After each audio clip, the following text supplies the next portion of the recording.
After DHS Secretary made a huge announcement. Donald Trump during his election campaign he promised to throw out former President Barack Obama's 2012 Deferred Action for Childhood Arrivals amnesty program, but since then President Trump backed off from that promise, saying that DACA enrollees have nothing to fear. Anyhow, the estimated 800,000 illegal immigrants USA Today says are actually 2.1 million, who were brought to the U.S. as children and joined Obama's program may be on the edge of panic now. Department of Homeland Security Secretary John Kelly informed members of Congress that the administration may not defend the controversial program from future legal challenges. Speaking in a private meeting with members of the predominantly Democrat Congressional Hispanic Caucus, Kelly told them that if they want the amnesty program to survive, they must cooperate with Republicans in a bilateral compromise immigration bill to protect the illegals legislatively.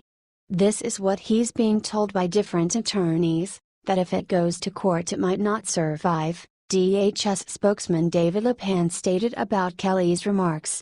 Should Congress pass a bill protecting the program, they're leaving it in the hands of the courts to make a decision.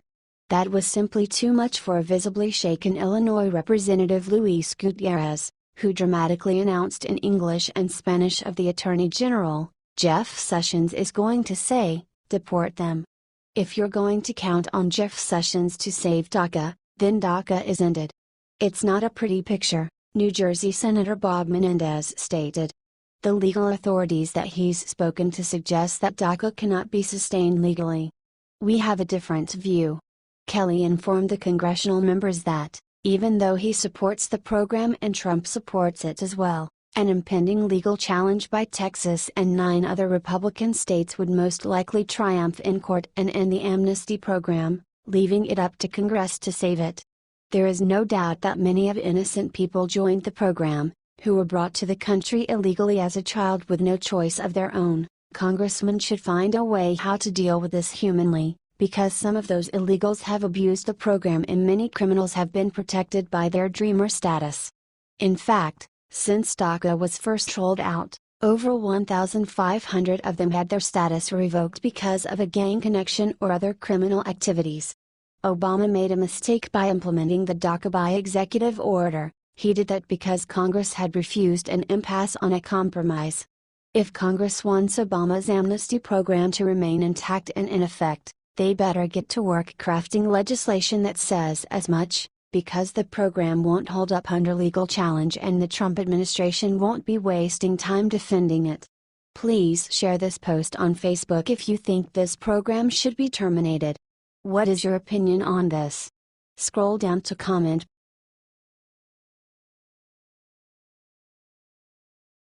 Caught. MSNBC hosts had no idea DNC solicited info from Ukraine to help Clinton.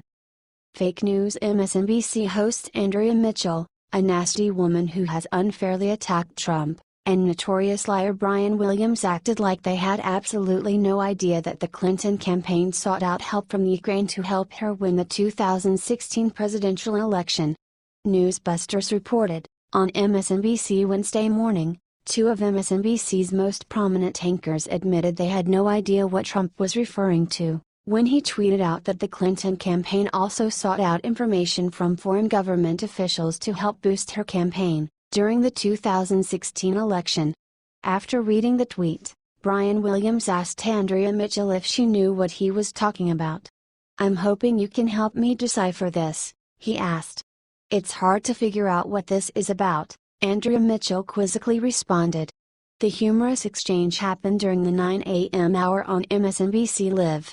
Williams began by reading the tweet, that had just been put out a few minutes before, then asked Mitchell if she could take a whack at figuring out its meaning. "They know exactly what Trump is talking about and they are trying to make him look bad by acting like he is just making things up."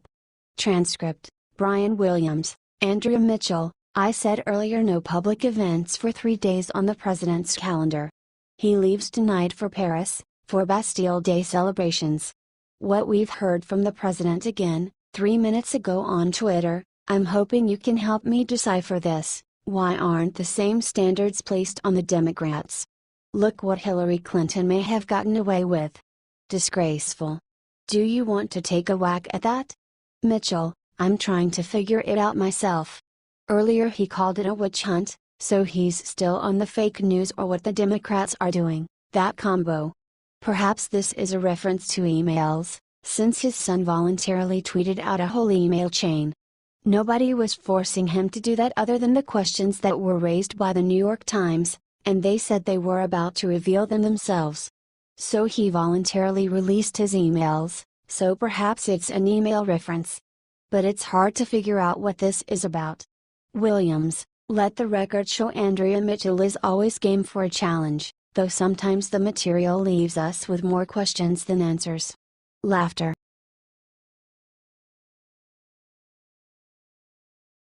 Massive news: Secret Service is investigating Scott Harmon about his comments about Trump. The Secret Service just announced that they are looking into Maine State Congressman Scott Harmon, who recently wrote on Facebook that as he gets within 10 feet from President Donald Trump, he would be a half-one-term president, hinting towards an assassination. A spokesman for the Secret Service stated, "The Secret Service is aware of the comments in question and are investigating the matter," adding allegations of any threat, inappropriate interest or unusual behavior directed towards a Secret Service protectee receives the highest priority of all our investigations. For now, the details about the investigation remain undisclosed for security reasons, said the spokesman. Anyhow, as the investigation develops, further information will be released to the public. Even though the Maine Republican Harmon has said that he regretted what he described as aggressively sarcastic and inappropriate comments after gaining social media criticism, that does not change the fact that he called the president half-term president, especially if I ever get within 10 feet. The people understand his comments as a threat against the president, and the lawmaker said that his choice of words was only because he wanted to make a point about the political discourse of the state. But it seems how he will choose his words more carefully now that he is under an investigation. Please share this post on Facebook if you think he got what he asked for. What is your opinion on this? Scroll down to comment below.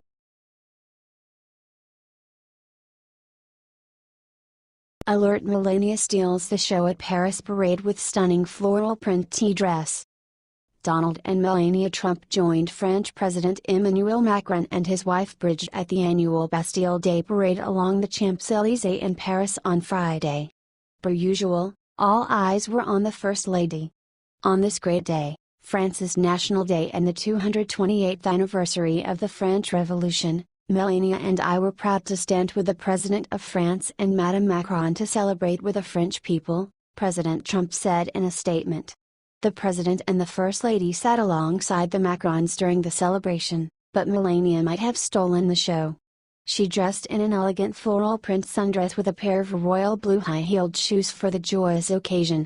She and her husband appeared to enjoy the parade, which featured the United States Army's 1st Infantry Division in recognition of the 100th anniversary of the day the storied unit marched in the same parade, honoring the alliance between France and the United States. Shortly after the conclusion of Bastille Day parade, the Trumps headed to the airport and boarded Air Force One to return to Washington.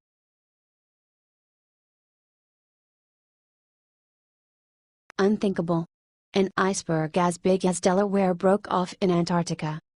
An iceberg as big as Delaware and containing the double amount of water as Lake Erie broke off from an ice shelf in Antarctica this week, and experts are saying that this happened due to natural processes and not because of the climate change. The split of the iceberg happened between Monday and Wednesday, but the formation of the crack on the Larsen C ice shelf has been happening over the last several years. The iceberg, which will likely be designated A68, is 2,200 square miles. That makes it one of the largest ever recorded. The spill caused Larsen C to lose 12% of its size. Everyone loves a good iceberg, and this one is a corker, stated Andrew Shepard, professor of Earth observation at the University of Leeds in England.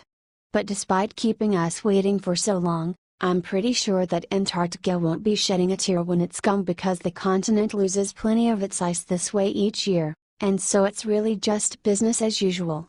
Martin O'Leary, a glaciologist at Swansea University working with the Project Midas, which has been following closely Larsen C, stated that the breakage is not evidence of global warming. Although this is a natural event, and we're not aware of any link to human-induced climate change, he stated. This puts the ice shelf in a very vulnerable position. This is the furthest back that the ice front has been in recorded history. Adrian Luckman, a member of Project Midas team, also with Swansea University, stated the following. In the ensuing months and years, the ice shelf could either gradually regrow, or may suffer further calving events which may eventually lead to collapse. Opinions in the scientific community are divided. Our models say it will be less stable, but any future collapse remains years or decades away. Luckman said that recent data from the Scripps Institute of Oceanography actually show most of the shelf thickening. A 2015 NASA study found Antarctica has been experiencing a net gain in ice mass in recent decades. Please share this post on Facebook if you think global warming is not the problem here. What is your opinion on this? Scroll down to comment below.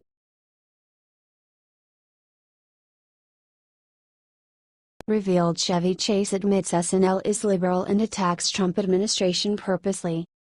Hollywood is filled with liberals, TV shows and movies that are used as channels for propaganda, and Chevy Chase, a TV and movie star, knows this better than anyone.